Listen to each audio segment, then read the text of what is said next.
I'm Sophie. I'm one of the nurses at the Zita Clinic. So the first question patients tend to ask is about logistics and how the IVF is going to fit in with their life and their work. It obviously is very individual, so if you're working in London it can be a lot easier. When you're going through the stimulation phase, you often have to have blood tests whilst you have your scans. So people can fit it in the sense that they can go for their blood test before their scans, then they can come here for a scan and go back to work, and it doesn't have to take over your day. Equally, we have people coming from quite far away, so they might need to talk things through with us as to when would be the right time if they're going to take in the annual leave, when would be the right time to do so to make their life a bit easier.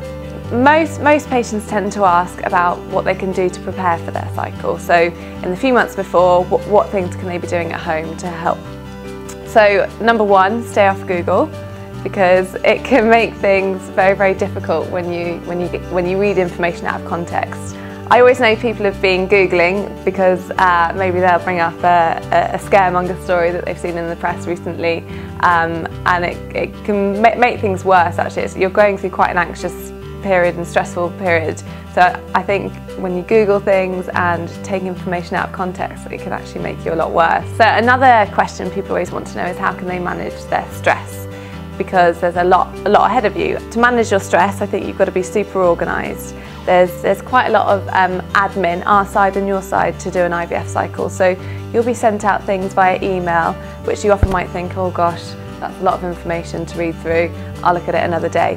But just take an hour in the evening and just work through it, make a to-do list, and it will just be much easier to handle.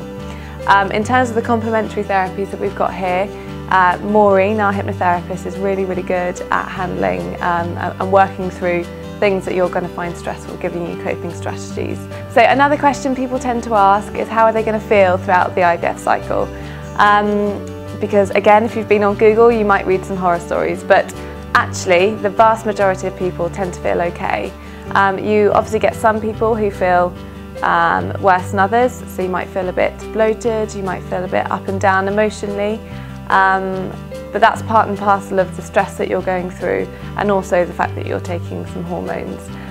Equally, we get some people who say they actually feel really good, have lots of energy. I think when you're going through IVF, you need to use the people around you that are going to support you. So whether that's confiding in a friend or just sharing the information with your partner, your family, or us. We're here for you all of the time. So anything you're really worried about, or if you just need to offload, you can always call the nurses. We're always here for you.